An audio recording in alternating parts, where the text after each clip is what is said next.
Mm. All right. Welcome. Welcome. Today we have a very special guest. Welcome. Thank you for coming on. His name is Brandon. He is our music producer here today. We have some very good conversation that we could have out of this. I think there's a lot of questions that I definitely want to ask you regarding music. I talk about it all the time. Ferris Mhm. can definitely back me up. Unfortunately, I 100%. don't have Spotify, so I wouldn't be able to tell you who my best artist was, but Mm. hopefully you do. Mm. I definitely like to hear that. For sure.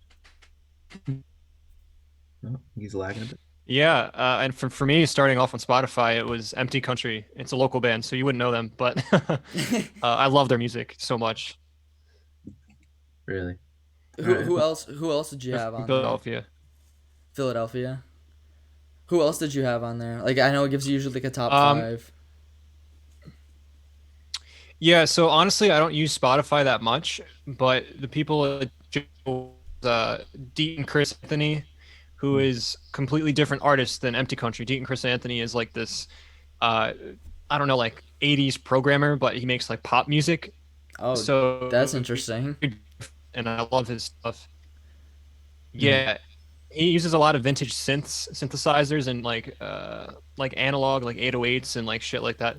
Yeah. So his Is stuff he is is he the really one really unique. is he the one who did a race car? I think I know that guy. I Yeah, feel like race that's car. Yep. race car. Yeah, okay. I have heard of that Yeah, artist and before. he's his persona like he's so weird too, but it makes him stick out. Yeah, Like he's an awesome artist. for sure, for sure. Yeah. I like that. I like that. And then I I don't use Spotify that much, but the other two were honestly my own projects that I just like referenced right. like my art that's on Spotify. So Yeah, that yeah. doesn't really count, you know. Well, no, I mean, I Yeah. definitely. I actually was not aware that you made music. I'll definitely check it out. I actually had no idea. I mean, I knew that you are very knowledgeable about it, but yet I actually just didn't happen to find it. In fact, I looked at a lot of your Instagram, and I noticed like a lot of it is just kind of more guiding quotes regarding how to make music. So I guess one of the questions I had, and I mentioned on the document that we had here, what do you think it takes? I guess like what do you consider a good song? Like what does it really take? I think first of all it's different for everybody. Oh yeah. Like your tastes are completely different than mine and it's like very specific for each person. But I think a good song is a song that moves you emotionally or it makes you want to dance or it makes you just kind of feel something that you don't normally feel.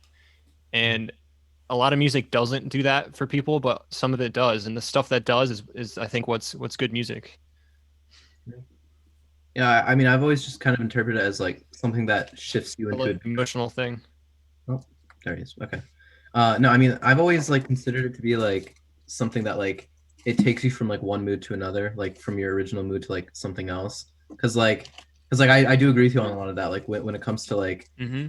music that like especially like new music that you find like if it just like puts you in a different setting, mentally, I think that's like definitely what makes the song a good song. So yeah, So then, I guess Yeah, it literally takes you out of the present moment.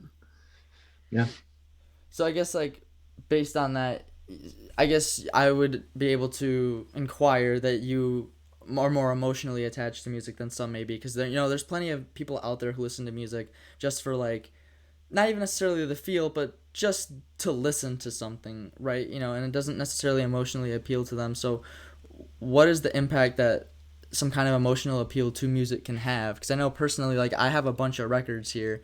I Yeah. listen to Queen all the time, and I actually ended up doing a 30-minute presentation for one of my IB projects back in high school on Bohemian Rhapsody, and I thought it was absolutely Wow. incredible. And you can talk about that one song I think for days, but there's some songs that are huge hits but don't necessarily have that kind of feel like mainstream pop. So I guess what are your thoughts on that overall? Like what do you think?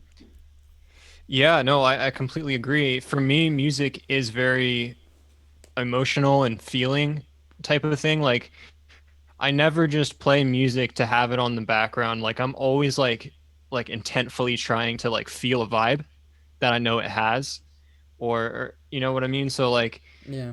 for me, music isn't just like a background thing. I don't just listen to what's like popular unless I like it. But Right. for me, it's very about the emotional aspect and what it does to move me, to make me feel something.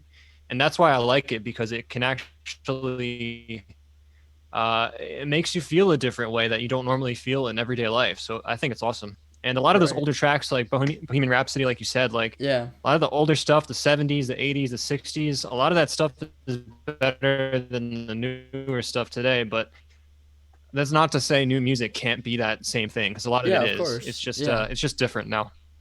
Yeah. Yeah. I mean, Ferris, like, anything to add? Yeah. yeah, and I was just gonna say, like, some people could take that like as a negative or a positive, but like, I mean, like you said, like everyone has specific tastes. Everyone's going to have their different opinion on music, and I just think that's it's just sort of like I know I say this to Nick all the time. It's just the sign of the times. It's just it's what is happening Yeah. on how it is now. Like back Yeah. then, a lot of people probably would be like, this music that is popular now is like, it's nothing. But like the same thing could be said in the opposite way. And it's just it has everything to do with taste. It's got everything to do with the time. Exactly. Yeah. And like you mentioned, a lot of the 50s, 60s, all those, decades ago, all somehow tend to feel better than some of the current stuff that we listen to today. And I always I think about that nowadays. I was at like a party back summer before Corona, and there was this person I was talking to, and I told them to play a song, and they were like, "Isn't that from the 80s or something?" I go, "Yeah, but it goes hard, like you might as well play it." And they pretty much denied it as some like, "Well, no, like old music sucks." And I always just wondered, like, how do people think that, and I How do know you it's all, live? yeah, exactly, like it's all personal opinion. I get that, but one thing that Ferris and I have talked about plenty of times Yeah. before is how do those personal opinions gather, and based on what we're talking about with emotion and how much of a role it plays, how much is emotion driven into picking the music that we like. Mhm. I think that's definitely something that is we just don't understand and could be very interesting.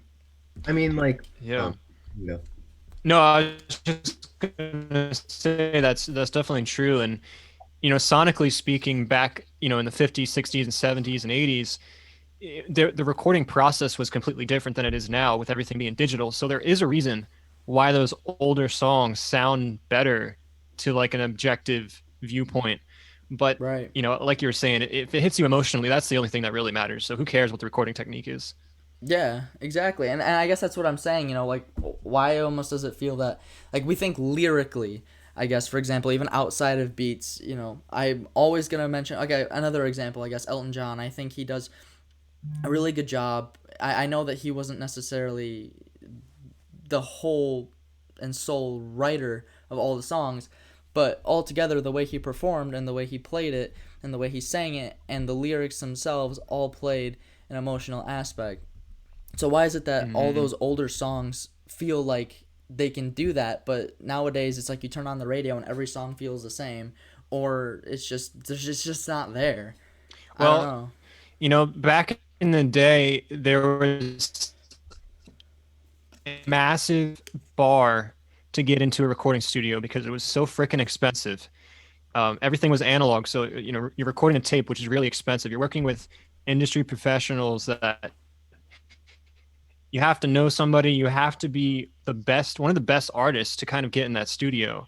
So the bar was so high back then, and nowadays everyone can basically do what I do and record by themselves.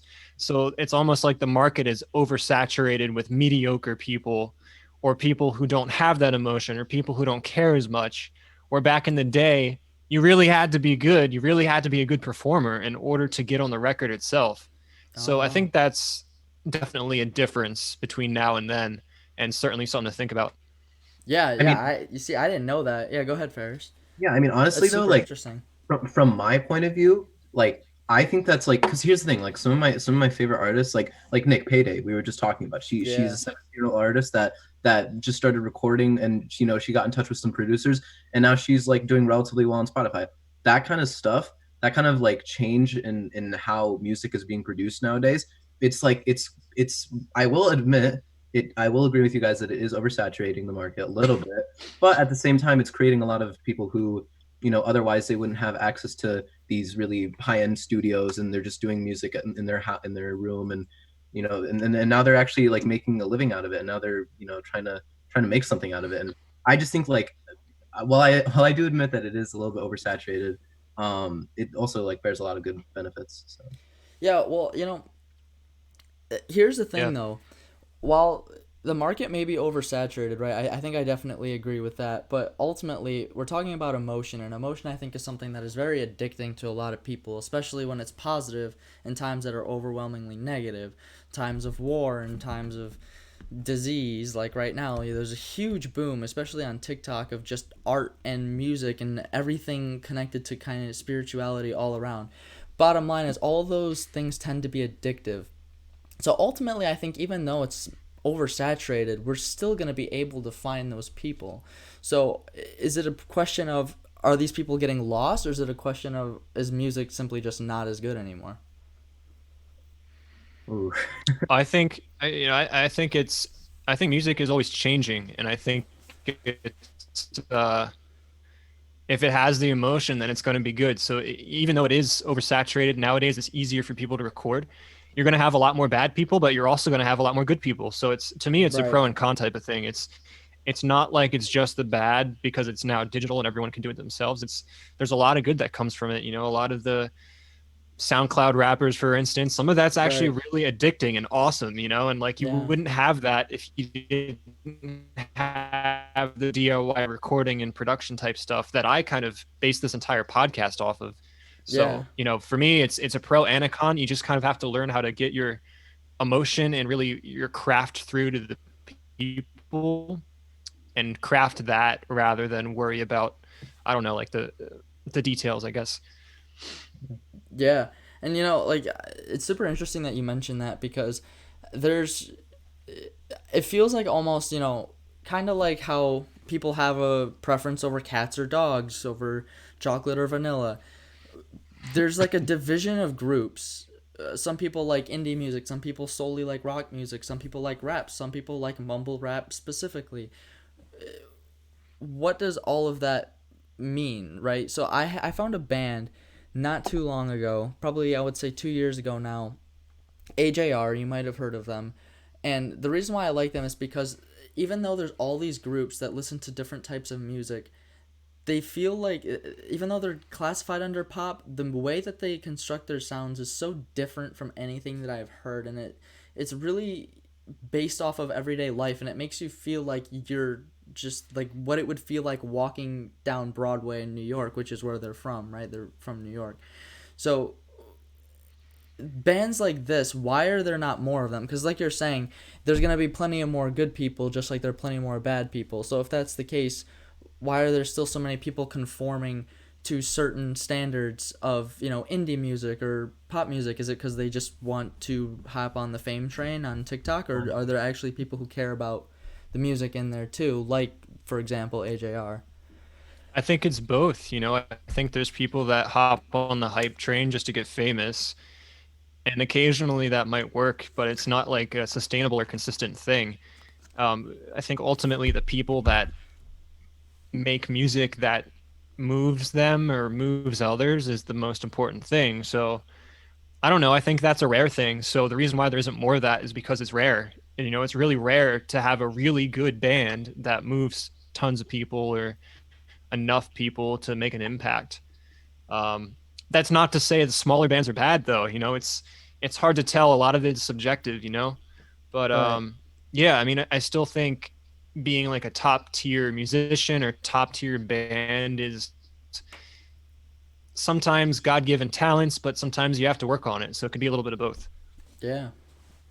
Yeah, I mean, like with small bands and stuff like that, from what I've seen like all the time, like with these small bands that like slowly grow and like they like boom in the business. Like they usually like start out like really having like passion, and then they get famous, and like then the whole stereotype of wanting to get fame, and then losing that passion, and sort of, yeah. I don't know if you guys saw La La Land, but like that I don't remember his name, but like the main character, he just wanted all he wanted to do was just like play music for a living, and just like that's all he wanted to do with his time. And then he got into like a labeling company, then he joined a band, and then he just like wasn't happy with the music anymore because it was all just for like money, and like that kind of stuff is where people grow concerned with like the music industry, and people and like thousands of people trying to get into it right now just because a lot of people just think that they're just going for the fame. But Mhm. I don't know. And I do agree with you, Yeah. Brandon, that it's that kind of stuff is rare for like small bands to grow into big bands, and then they're still really like passionate about their work. I do agree with you that's rare, but I mean I don't know. That's just kind of a thing that's gonna happen, and it's never gonna not happen. So I mean, I guess like my question based on that is, what makes a band stand out emotionally? If we're talking about attractiveness of a person being attracted to a band, it's basically a currency, like paying, your time and your emotion to listen to this band and just kind of empty yourself. What does it take to stand out and be that band? I'm not saying that they necessarily are. That's just my personal opinion, and the people I've talked to say have similar opinions. So I'm just curious, I guess, given that this is what you do, what you think about that. Well, that's a very hard question to answer because it's kind of like saying what makes certain bands more famous or more popular or more likable than other ones, and that's hard to answer. But I would say one of the most important things is being different and not being necessarily so different that you're like weird as fuck, but like different to the status quo, or like you're making a record that sonically sounds a little bit different than what's popular. And I think in addition to being different, also having a little bit of familiarity in there. So maybe, your arrangement, how you arrange songs is different, but you just so happen to use samples from like the 60s that a lot of people can relate to.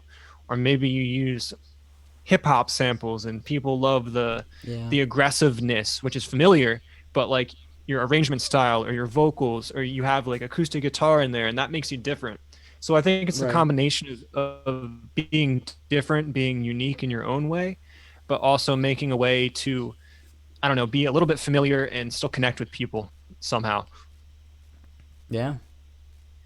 I mean, yeah, that is a hard question to answer. Like, that's the thing though, because like whenever, like, okay, for example, if I like tried to get into the music industry, like that is the number one thing that anyone is trying to do. Like, they're just trying to be different, and that's what discourages a lot of people from trying to continue because like everything, because like I don't know, me and you have talked about this in the past, but like if you go into into an industry trying to be unique, you're always going to have that sense of, oh, I kind of sound similar to this other person, and Yep. then that just Well, lowers your, yeah, and we feel that right now. yeah, exactly. So like that just discourages your entire motivation to do this because like we just said, being different is the entire essence of trying to make it, and if you don't have that, you're done, and it's very easy for you to feel like you aren't different because everything, I mean, I'm not gonna lie, like a lot of modern music right now, it all sounds very similar, and it's hard for people to stand out, and Yeah.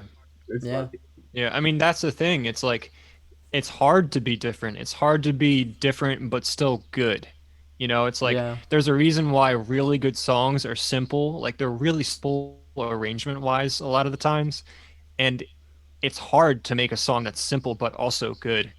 And that's the challenge. It's like how do you be really good and connect and give off this emotion by being different but still simple in a way that's digestible. Yeah, but I mean, you guys both said that there really is no way to become a better band or a better artist, and I disagree with that. But I think it's just extremely challenging. The way that we've been talking, the Oh no, whole, I don't think that. I definitely think you can get a lot better for sure. okay, I just think it's hard. I think it's yeah, hard. I think it's hard to be like famous if I you're just get, being yeah, yourself. I yeah. I think guess let me rephrase. I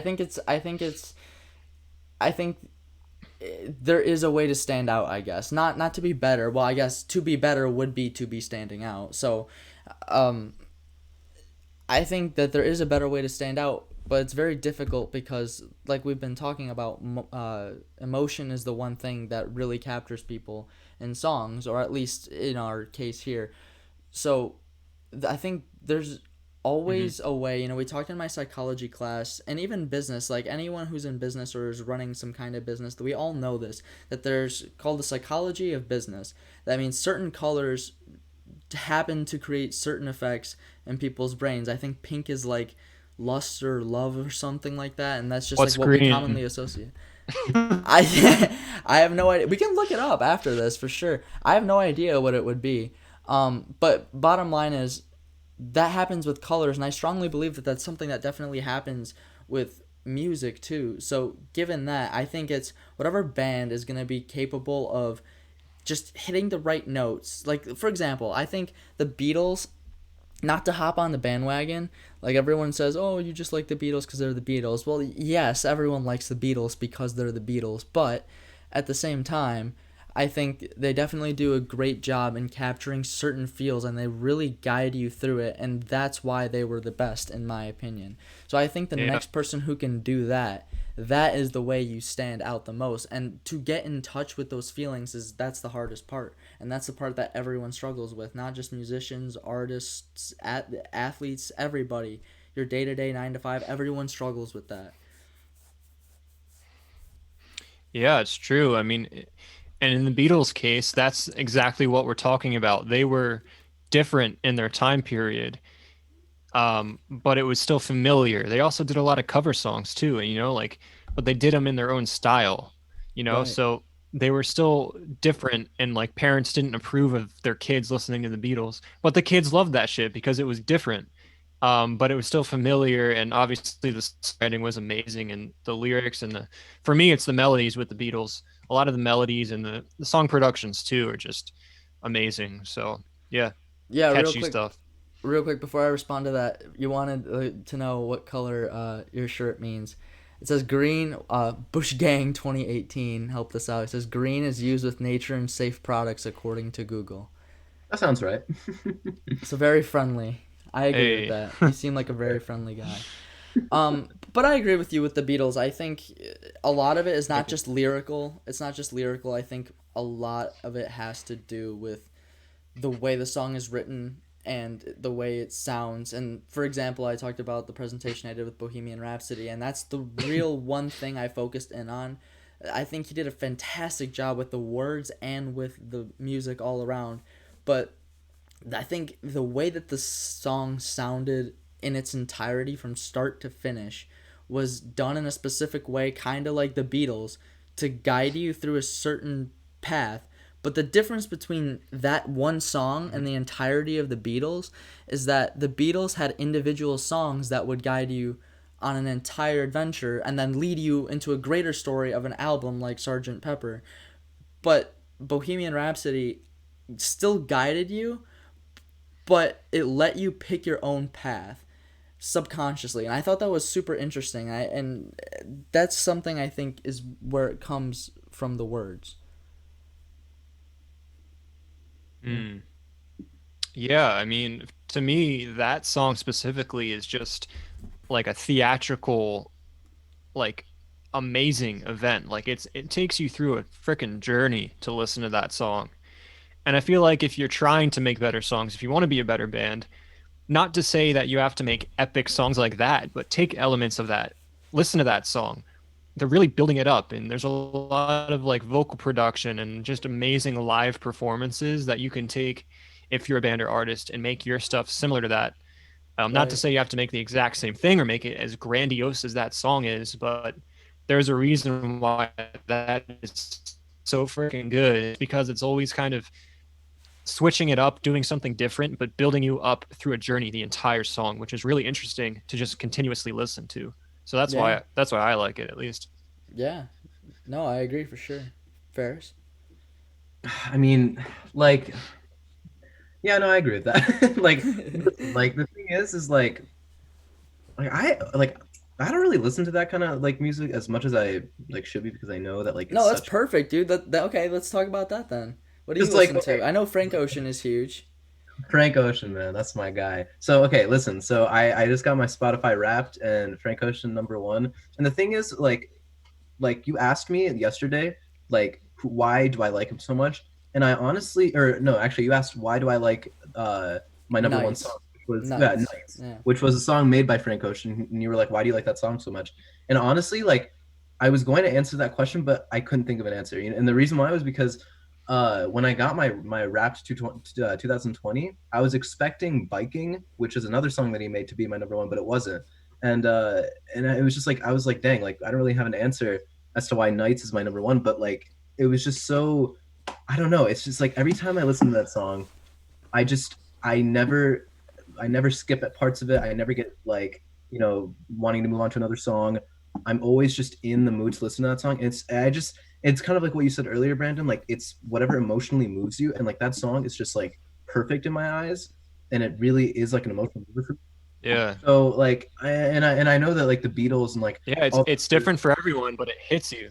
100%. Like it's like, and yeah, and it's funny too. Nick like listened to it and he was like, "Yeah, it's okay." And that like, exactly what you said. Like it doesn't move everyone, but it's subject. It's all about subjectivity, and that kind of stuff for me is the whole reason why I listen to music. It's like that kind of stuff is just so like it's so interesting to see how one person can have such like a fandom over an artist, and then another person can just absolutely be like, this is not for me. Yeah. Like that, Yeah. like it's Yeah. just so, it's like it's the same thing with like opinions. Like Yeah. you can have like a completely different opinion of someone else, and the world will still keep moving. And like that's what I love about that kind of stuff. And that's what we've been saying, Ferris. Like the one question that I've been trying to answer for a long time now, and that's the one thing I write about in my psychology class. Everything is all my essays are surrounded against the one question of why do people make the choices that we make, or why do people like the things that we like.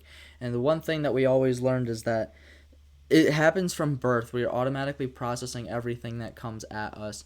And the thing about that is we all have relatively the same lives. Like a lot of us go through very similar traumatic experiences, and even though some may be more violent or more passive than others, they still impact us and we deal with it in different ways. But sometimes the levels are different for everybody. Sometimes you may just have completely violent traumatic experiences, like a I love 10 level 10. psychology. Yeah, a level like a level 10 experience, right? And it just messes with you, and that is commonly associated with things like heavy metal. So for example, that would be like Pierce the Veil, I guess. I think they're pretty heavy, aren't they? So things like that, and that's what's usually commonly associated with. So why is that? Like, Um, I guess that's the question. Like, why does that happen? I don't know. I Dang. mean, my biggest thing is I've been so curious. Why do I like the songs that I like? Because I've noticed that nobody else has the same exact like customized song liking that I do.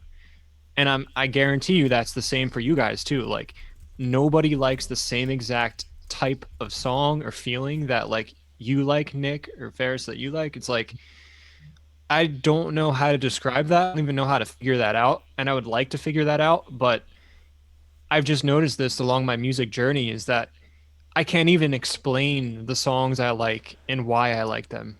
I can have like ideas about like, oh, it's kind of funky or jazzy. It's got this soul thing to it. But it's so hard to pinpoint. I can't explain it. And I guarantee you there's some kind of psychological background to that, with Yeah, my upbringing and my parents and their influence with music and what they showed me in the household. right, And right. I think there's definitely that background to it that I may or may not be aware of, but it's hard to pinpoint exactly what I like, and it's interesting to try to figure it out. Yeah. You know, real quick before I continue, Reed, I'm not exactly that experienced in the heavy metal industry, so Did you say something in the that was my closest. Yeah, there's in the chat. That was my closest guess. Okay, I'm sure you could definitely correct me. So please, if you have suggestions, please correct me. That's what we're here for. I need Yeah, correctness. I'm not either, so I don't Make know too me much. make me politically correct, please. One more person. See, that's what Nick wants. He Yeah, desires. I'm waiting on it. Please He do it. craves the knowledge. I I don't mean, really listen to heavy metal though, so I'm kind of on your side. yeah, but you know, I think we're talking a lot about music that's touches you real close. But I think one thing that we always forget about is, um, for example, there's stories, right? Stories we also consider to be art of some kind. Art is there to keep us entertained. Hmm. So music should be something that's similar. And I think one song that I have a record of here is Hotel California. And Ferris, I know you said you're not very knowledgeable, but I know you know that one. I I've do played know it that one. God knows how many times for you. Of course. So Hotel California is one song I think isn't necessarily all that deep, really. I'm sure if you really wanted to, you could, but it tells a very clear story. And it was still a really huge song. My dad was telling me every time I play it, he tells me, please shut that shit off. Because he's so sick of listening to it. Because he used to hear it all the time on the radio. And so the question Yeah. is, does it always have to be an emotional song to be good? Because I think that song was good primarily because of the way it sounded and the lyrics, like the way he was singing it, but not even necessarily what he was saying, if that makes sense.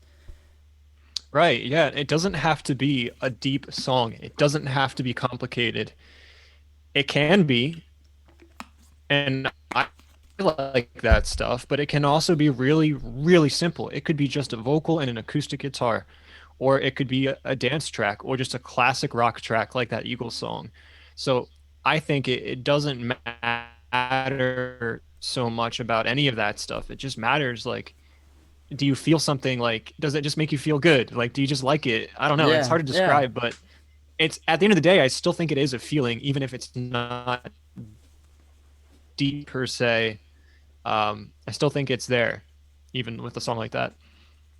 Yeah, I mean, the thing is, like, I was just like, someone like just recently asked me, like, what are your guilty pleasures, like, when it comes to music? And it's like, no, Whoa, it's like, Ferris. Whoa, Ferris. Not that kind of show. Family no, friendly. you know what Family I mean. friendly. You know what I Please, mean. please proceed with caution.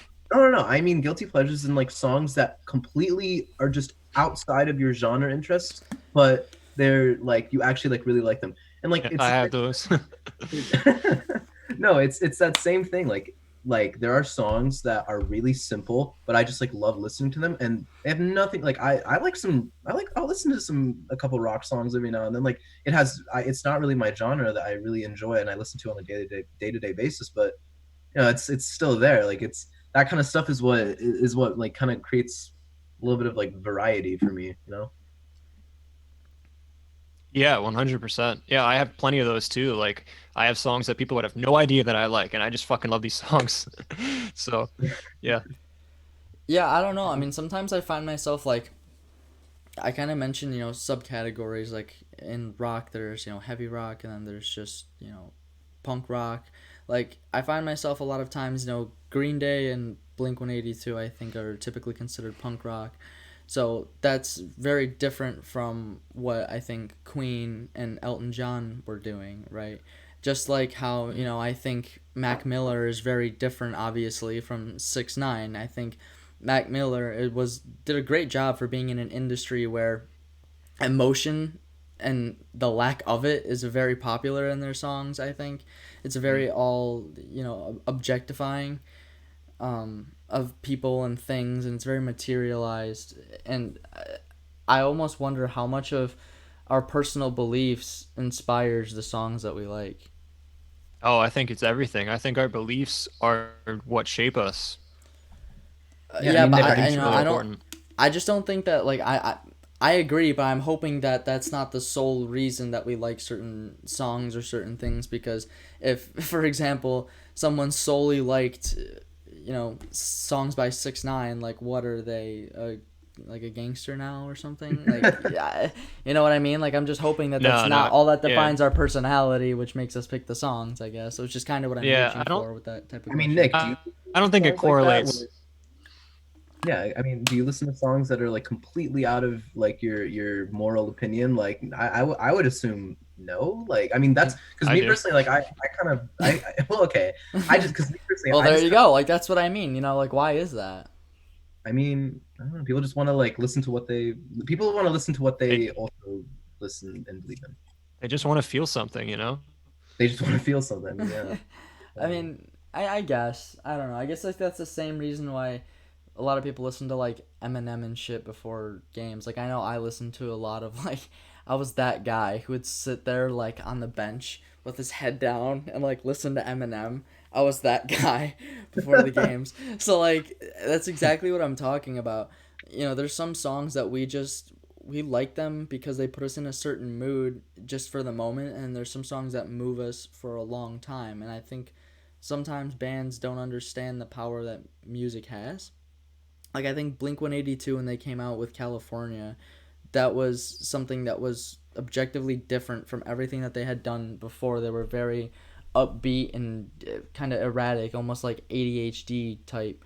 And when they came out with California, that was really when I kind of fell in love with it because they hit a bone that people don't usually hit, if that makes sense. What do you Mhm. wait? If you could Yep. if you could establish on that, what do you mean by that? Well, I'm just talking about like how some bands just don't necessarily. There's That's just a subjective. lot. There's a Be careful. lot that. Yeah, I know. You I'm are just treading saying. on subjective lines right now. I'm You just could saying that there's a lot that goes into a band being great, and sometimes that being completely different or being on a scale and switching up and down, like not knowing. I'm trying to figure out a way to say this that makes sense. I like kind Sometimes, of what you're saying. sometimes you can listen to music just to get put in a certain mood, and musicians don't understand what they can do with the type of music they have if they switch up just a little bit. Like that's what I'm talking about with Blink 182 is they used to be very erratic, but then when they came out with California they became more passive, and that's when a lot of people really liked their music because they hit a different type of bone. I guess what I'm saying is, does that help a band get noticed more? Does that provide a personality for them? I mean, yeah, Is that all but beneficial? at the same time, like I think if you hit a certain sweet spot, you're only going to adhere to a very small audience, which can be a good thing or a bad thing. Because Yeah, like but if I mean, ultimately, the objective for most people in the music industry, especially now, I think, because it's oversaturated, so odds are a lot of the people that were in it for the music are probably overrun by people who are doing it for the money. You know what I mean? yeah, I mean that's I don't know. I mean, like you could say that about like really like any music artist, you know? Think about it.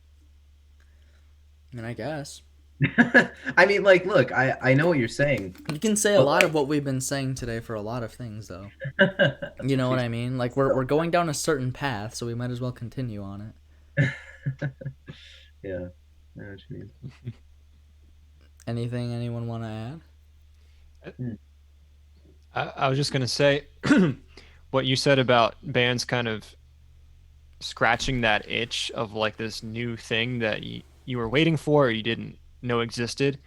I feel like that's like a band trying something new or at least realizing they have that power to give a person like a listener that experience. And I think I do agree with what you're saying is that bands don't realize they have that power.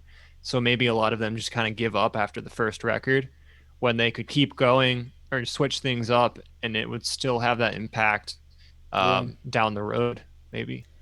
Yeah, Yeah. and that's another thing. And like with what you were just saying, Brendan, like think about like all those artists who make one track, it blows up, and then they fall off the face of the earth. Like think about like that kind Yeah, of yeah, like yeah. Who was it? Like, was it Train? God, which one? There was like one of the early 2000s bands. You know what I mean? Like, there's those few songs that we just like there's like, "Hey There, Delilah," right? Like everyone remembers that one, and like there Lord was a, yeah, yeah, Royals. yeah, and there was a Like few other songs that just everybody remembers. So like how much like when did those you bands, hear like, what happened to them? Like, why do some bands fall off? It's so sad.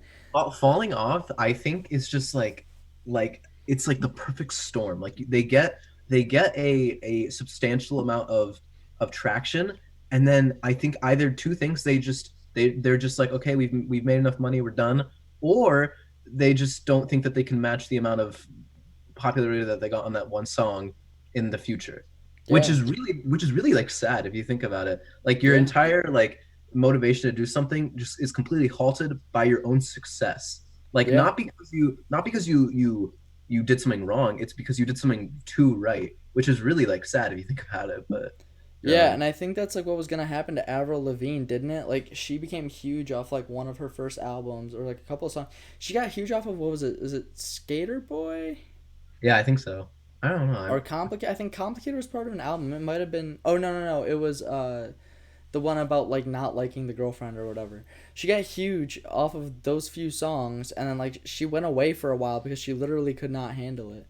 Like that type of pressure on someone too. You know how much public pressure, I couldn't even like how imagine. much, yeah, how much does public pressure really play into Huge. making good music, and does it ruin it sometimes? Like when Yeah. bands rush to get it done. Yeah, I You know think what I it mean? definitely does. I think it does ruin it a lot of the times, and it's hard to keep it together. A lot of personal interests kind of conflict, like one person wanting more control over how to write the song, or because they think it's going to be a bigger hit next time around, and then like everyone disagrees, and then the band Yeah. splits up, and that's over right there. It's like a lot of things can get in the way if they have different producers trying to work with them, and like they Mm-hmm. can't work with one or the other. And like there's so much personal stuff too that can kind of get in the way on top of like the fame and the notoriety, that it's just a lot to deal with. And that's why you see a lot of famous people that they have issues with being famous, and they Mm-hmm. talk about their struggles with that. So Yeah, and if I could say something about that, like there's I don't know if like they're really like around anymore, but Fun. I don't know if you guys remember that band. Yeah. No, Fun. Yeah. Okay, so I like a month ago I went to their Spotify like list, right? I went to their Spotify and I went down and I scrolled down to their website link and I clicked on the link and I got to their website and the first thing popped up was a notification being like to our fans, and they basically just explained like, oh, we're not broke, we didn't break up the band because they haven't released anything in years. Yeah. And they were like, oh, the band didn't break up, we're just we're really just trying to make something like for the fans and like just trying to keep up with like the times and everything like that. Like imagine how daunting it must be to go from having a song that was like that had billions of views online. We Are Young, isn't that like their most famous song, We Are Young? Yeah, I think so. Yeah, Something like that that. like how daunting is it to go from to release that and then try to like do something after that. I couldn't like there's no way you can match that. And like financially and like for the future, like they're set, like they're fine, like they technically don't really even have to like lift a finger anymore, but they just do it because they want to. But they can't really do that because they just have so many like there's so much pressure from the fans, so much pressure from the past, and so it's daunting and it's discouraging, which is bad. yeah, I mean, I feel like it's probably other issues that are also going on, because I feel like if they realize that this thing that they just made worked, why would they be scared to not try to do it again? You know? So I'm sure it is definitely a lot of pressure, but like yo, if it worked, why not do another one at least, Try it out. I mean, that's how I feel. If I was in that situation, I would feel like, wow, I have a huge opportunity to capitalize on this and like keep moving forward. But I feel like, maybe in their situation, they had a lot of personal interests. Maybe people want to go different creative directions. I don't know too specifically, but just a thought. Yeah, so I guess my question is, like how much does like personal insecurity play into something like that? Because, for example, a lot of what we do and how we make our decisions is based off of our emotions at that current period of time. That's why a lot of people say think it out or sleep on it. Wake up with, a restarted and a fresh mind so you can be clear-headed to make the Hmm. proper decision. So, when it comes to making music with that same idea in mind, do you have to be what we would consider sociologically unstable to make good music, or do you have to be sane to understand how to make music that would appeal emotionally because you've already solved that problem in yourself? Both. You think so? Both. You need to be both, 100%. Yeah, both. I mean, that's a great question. I feel like there's so many like famous people that had such a deep record or an issue with themselves, which made them grow into this person or this better musician, or just made them write a certain deep, scary, or meaningful record. And it was because they were messed up. Like they were on drugs or they were depressed. And for some reason, that's just very relatable to a lot of people, and people feel that. And so they connect with it.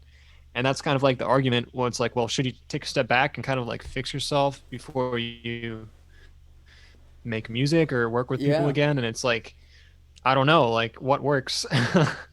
Yeah, and one thing I always say is in order to be successful, I think, not that I am such, but what I think is important is you got to start from the bottom. I think there's a reason why you always hear, especially in music, you hear a lot of, and a lot of it can be fabricated. I'm not saying that it is, but that's how, the Hollywood business works, where a lot of people, especially in the rap industry, tend to come from really low class, pretty much poverty line areas where they're barely eating, once a week, and then all of a sudden they come up and they're this huge thing. And I think there's almost an advantage to something like that because you start at the bottom and you have nowhere to go but up, and there's a lot of kind of like the stock market, Yeah, right? So you you're you go hungry. up. Yeah, you got those ups and you have those downs, and you almost just have to start at your lowest down, and on your way up just start building something, whatever it is. Put your emotions, whatever you're trying to capture, and for something like what I'm doing here, the colors I picked them for a specific reason, and I'm trying to give off a certain vibe. And there's a lot that people in business and just in the world in general and in art especially put in emotionally to make their product or whatever they're making better. So the question is, Yeah. I think the answer is you do have to start at a very low point. You do have to be, what we would consider crazy in order to be So successful. if you let me respond to that, then how is it that people who are not at their low point, how are they so successful? Like people who come Well, from, I think there's still a way. Like I think that's a yeah, different. I think that's just those are different types of people. I think those are those are the Steve Jobs, those are the Elon Musk, those are the Bill Gates, all the people who the were rares. able to, the Elton Johns, the Queens, the everybody's, every single person, who was able to push over themselves, I think is what it is. Well, I think what it proves is that there's people that are handed kind of a silver spoon. There's people that are handed a better opportunity, and there's people who start at the freaking bottom who aren't, who have it very unfair. Yeah. And both of those people can make it to the top. So, in terms of success and how do you get there, I think it's wrong to assume that you can't, because otherwise, what are you doing here on this earth? Like, you might as well Yeah, try because you know a that hundred that person at the percent. Yep. top, yeah, and you know the person on the bottom can make it too. Yeah. And maybe you don't, maybe you're somewhere in between, but like use that to your advantage and just like go for it. Like, don't be afraid. Yeah, no, for sure. But the question is like there's a lot of people who even have that silver spoon but they still don't make it to the top. Like the bar is very different, and that's what I try and one thing I would really like to study and try and Yeah. do myself and see how we get our sense of individualism, because there are some people who you could put two people in the exact same position, but there's an infinite amount of ways that they can go, based on one decision. And they call it the tree branch theory, right? That one decision we make opens up on two other options, and then each option is two other options or however many, and then whatever path you take, that's how you go. And some people just have this psychological state and internal self-actualization to be able to do something like that, but there are others I who even think have that it's silver I think spoon who it don't. right. Yeah, no, that's true. I think it comes down to two very important things. Is like, first of all, do you want it bad enough that you're willing to suffer for it? And I think that's like a fundamental truth of like a lot of success is you have to be willing to consistently suffer in a certain way. Like maybe that means you're working 80 hours a week instead of your normal 40. Or maybe that means you're getting less sleep. Or maybe that means you're working out twice as much as you normally do. It's like you want it so bad that you're willing to put yourself through something you've never put yourself through before in your whole life because you want this success or you want whatever it is. So I think, the people who have that silver spoon with music, it's like they may have the connections, but they don't want it as bad and they're not willing to suffer for it. But the Yeah, person who starts on the bottom, that guy, he suffered his whole life. that's He right. knows That's he what I'm knows what it's saying. Yeah, like. Yeah, yeah, so yeah, it's like, yeah. in that instance, maybe he has the advantage. Who knows? Yeah, and that's what I mean. It almost seems like a lot of people tend to come from the bottom. It really Yeah. does, and that's what I'm saying. That I think, yeah, in order to, because since we're saying that in order to even be big in the music industry, a lot of what needs to happen, even to people who don't think that's what makes music good subconsciously. Unfortunately, that is factual. That emotionally is what that's what we're attached to in the music, Hmm. whether you believe that or not. That's just how it is. You know what I mean? So Yeah. people are always gonna believe that, and that's I lost my train of thought, but you know what I mean. Yeah, I- definitely. I was going on a rant and then I lost it. You were going on a rant, but I understood the rant. Hmm, Indeed, Good rant. indeed. indeed. Thank you. Thank you. The first of many, I'm sure, where I'll just Hopefully. lose train of thought. Hopefully, you want me to lose train of thought, Ferris? Well, I mean, I don't know. You seem to have gone on a. Yeah, I don't know.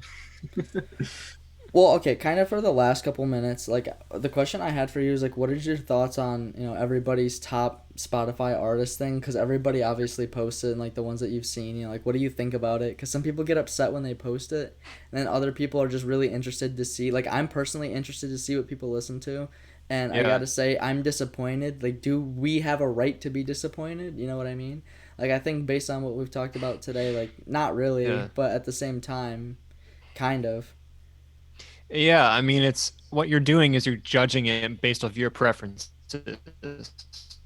And so, like, with the fundamental truth that everyone likes different shit, it's like, can you judge it? I don't know, like, maybe for yourself, but I actually found a lot of my friends were posting stuff that I had no idea they listened to and stuff that wasn't mainstream, or at least not to my knowledge, Yeah. which I found really interesting that certain people had that capacity. Like they were actually interested in different types of music than stuff that wasn't on the top 10, which was really cool to see because I think that restores faith in music listening to see that. Yeah, I was just about to say that. It seems like people are really trying to branch out again. Like it almost seems like people are really hungry for like good music. Like what we've been talking about today, like emotional, deep music. Like people are looking through that giant pile of people. You know what I mean? Because we said it's Yeah. oversaturated. It almost seems Well, like because I know I'm personally digging. I'm looking everywhere for just like underground music, and that's where I found Payday, who is relatively small, only 2 million. Well, I mean, only like she had 2 million streams on her recent EP. mm, I'd love yeah, to have I her on mean, here one time for sure. I think it's what was I gonna say? I was gonna say when you like find a band or an artist that no one else knows about, you feel like something special. Like, oh, I found this gem. Like Yeah, no one knows about this band but me. So it's like you're the person to share it with the world. You're the person to show everyone else how good this other artist or band is. And like to me, that's always been like our thing with bands that I like on the local level. Like I love this one band, Empty Country. No one really knows about him, but like I right. kind of want them to stay small, so I'm the only one who knows. It's Yeah, like a yeah, kind of egotistical in a way, but yeah, it's and interesting to see that. like that's one of the things that we talked about was like in our psych classes the idea of conformity. So a lot of people are willing to conform to something if that's what they need. Like if they're willing to attach themselves to a group to make themselves feel better, basically, and to make us feel like we're part of something greater. So Mm, even though like and that's the point though, to feel like we're part of something greater, now it feels like almost opposite, like we're looking for some kind of intimate type of relationship with music that's not necessarily on a widespread scale anymore, because I think while concerts will always be big because of their kind of party hard appeal, it almost seems like music now is becoming a little bit more depressed and people are looking for smaller artists to really relate to. It's kind of sad. yeah, I Like, mean what does that's that what say people. about What does that say about where we're at? As a As a world, human as species. as a species. People are so disconnected now that we're looking for specific people. Like, not that it's a bad thing. There's definitely a huge wave of mental health awareness going on, which I definitely agree with. But I'm just pointing it out, I guess. Yeah, yeah. I feel like I feel like it's kind of always been like that. Like people have always been talking about heartbreak and like depression and not having money and stuff like that, and that's consistent with today. It's like it's kind of a different problem with COVID and everything that's going on, but people connect with the struggle, people connect with suffering, and for Yeah. some reason it works when you listen to that type of music. And that's how some people like the SoundCloud rappers, for instance, like they have this very punk emo type of vibe. this kind of like nihilistic, almost negative thing going.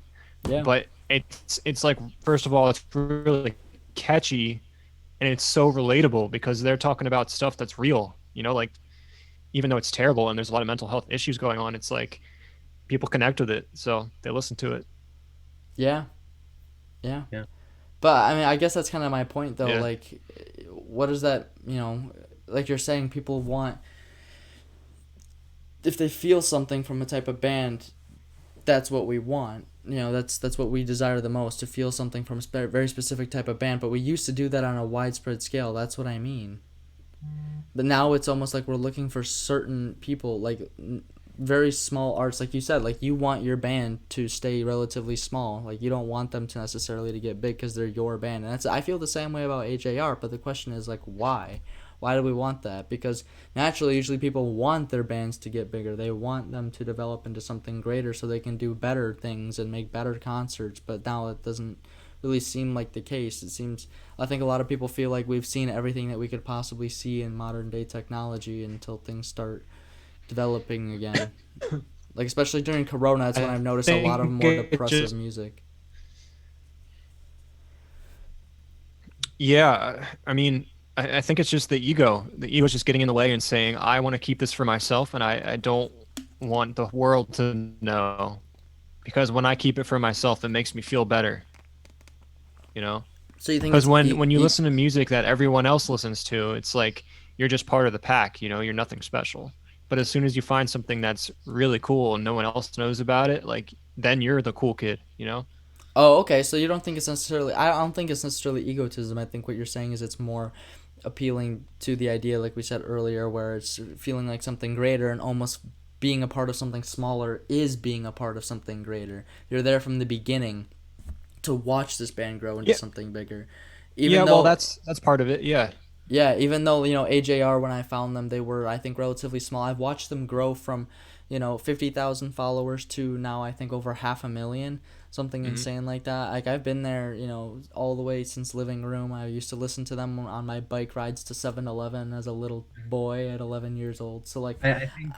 and at Oh, the please. same time, they're very small, but I like the idea that they were small, but I also want to watch them grow, and it makes me feel good that I've been there since the beginning. And I think a lot of people, that's what they want the most. Like, you go on TikTok and you see videos, and it's like the top comments always like, "Oh, been here since the beginning, been here since before it's viral." Like, I think that's what we're searching for.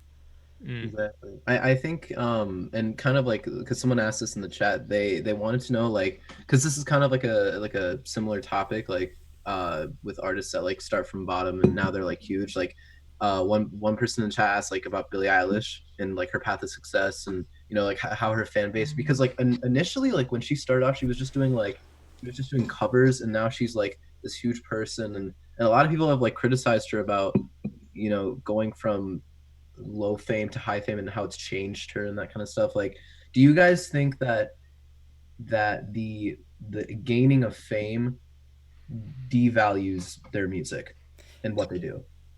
For certain people, I For think, certain people. Okay, one Billy, what person about Billy?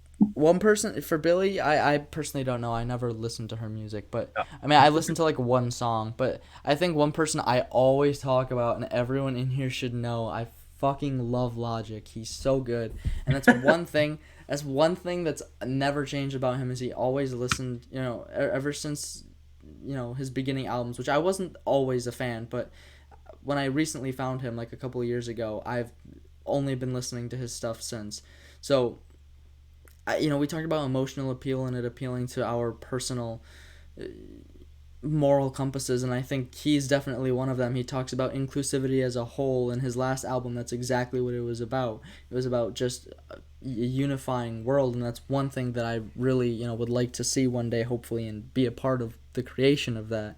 And that's kind of what we're doing here. So he's one person I don't think who was changed, because he constantly was given pressure, and a lot of people make fun of him because he did the whole biracial thing. But if you really listen to it, most of his music actually doesn't even talk about that, and he actually has some very deep messages in his songs, and I think that's part of the reason, like we talked about earlier, with the emotional appeal and it just being very personable to me, and that's why he probably is my top 5, if not number 1 artist. Mm. Yeah, I mean, Yeah, I think it can change people, but it doesn't mean that it will just because they are famous. I think that Billie Eilish makes amazing music, and it's because of her brother who does the productions and her herself, who's an amazing singer. Yeah. And they found a way to be different, but it's just so good. I don't know. It's like the vocal production is amazing, Yeah, she's incredible and for it's sure. different. It's so different than yeah, and she maybe like personally she's changed a bit with the fame, but I still think her music is just as good. Yeah. So, I don't think music changes with the fame as much. Yeah, Connor, Connor Donaldson in the chat asked about Peach Pit. I I really, think it can, but oh, I was just gonna say, Connor asked about Peach Pit in the chat. Connor, I only know one song by them. Um, the name of it is Peach Pit, so I don't know too much about them. They're pretty good. Like, I think they're very different too. I don't know. I mean, Brandon, do you happen to know who they are? no, I'm not familiar. I'm not No familiar worries. either. Yeah, Nope. I think they're pretty small too. I don't know how many songs do they even have, Connor. Not that many. I'm I pretty wouldn't say sure. it. I don't know. Tommy's Party. I'll listen to it at the end, but in fact, we are at 9 o'clock, so We are indeed. It is time to finish up our To great adjourn. stream today. As much as I'd love to speak again and speak more, perhaps we can speak again one time if you'd like. We can definitely Oh do a yeah, part two to this. This was awesome. I really yeah, enjoyed it's really the directions that we took. Maybe we can even go a separate direction next time. Get the other branch of the decision tree. yeah, for sure. Whatever you guys want. Yeah. Yeah. If you and also if you want to like sort of just like shout out like, hey, this is where you can find me, like in terms of like Yeah, your go for it for sure. sure. I'll be posting this on YouTube as well, so I'll definitely put all your stuff in the description. If you just want to send it over to me, I'll for sure link it. Okay, cool. Yeah, I'll send you a link tree because that's basically how I link all my stuff through that link tree link. Okay. But it's DIY Sound Library. It's basically a brand and a podcast on helping DIY music creators create better music and navigate the music scene. Um, I've seen a lot of failure, but also success in my journey. So I like to share that and help people out and kind of build up this thing. So yeah, DIYsoundlibrary.com. Send out the link. I have some free guides out there if people want like a free PDF on how to create music and stuff like that. Yeah, it's all there. TikTok, Instagram. Yeah, For sure. That's sweet. Yeah, for sure. All right. Well, yeah. thank you for coming on. As I mentioned, hopefully we'll do a Thank you, Brandon. part two. Once again, all of my socials are at the top of this page, as you can see, and we'll see you guys next time. Nice. Well done.